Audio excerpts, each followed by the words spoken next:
In this video, we are going to learn how to seam, or how to sew two pieces of knit fabric together. So here we have two samples or two swatches of garter stitch fabric. Put that one down, and I have a darning needle with some contrasting yarn threaded through it. You would normally use the same color yarn that you created the knit fabric with, but just for demonstration purposes, I'm using a lighter color here, just so you can really see it against the yarn. You would normally have something that is quite long. The recommendation is usually 4 times the length of what you want to sew. I am just using a really short piece here just to demonstrate with you.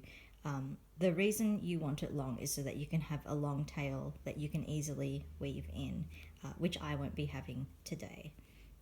So the main thing that you have to know is that when you are seaming garter stitch, so you have these rows of ridges here, and each raised ridge is made up of a top bump and a bottom bump. So top, bottom, to create that wavy ridge there.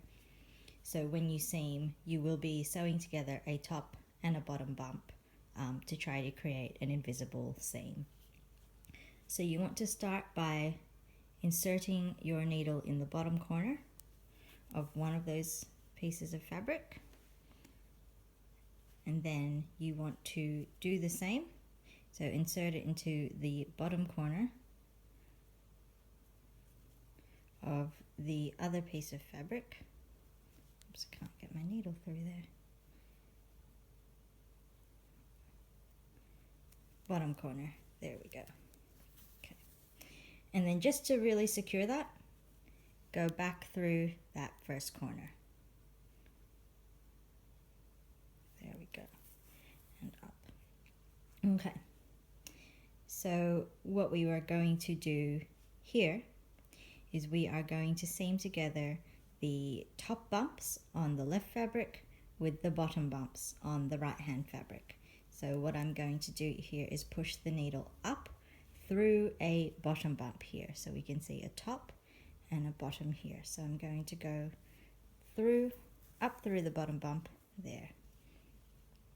Okay, now I will go up again through the top bump on the left piece of fabric. So there's a top bump there. Okay, so that's one ridge done. You then move on to the next ridge, so go through the bottom bump. So on one piece of fabric, you are always going through the bottom bumps, and on the other piece of fabric, you're always going through the top bumps. This is so that when they snug in together, you still have that same pattern of top, bottom. So I'll just do one more here, bottom bump,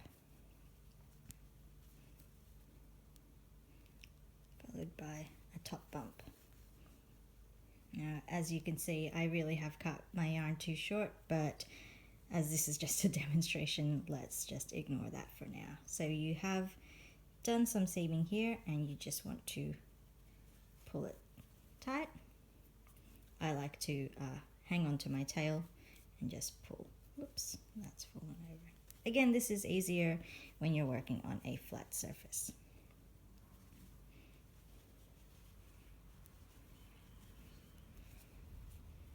Okay, so there you have a partial seam. You can see that the ridges continue along.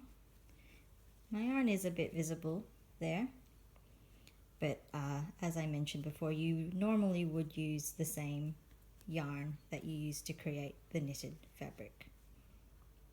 And when you get to the end, you would just secure that by going through those corners a couple of times again.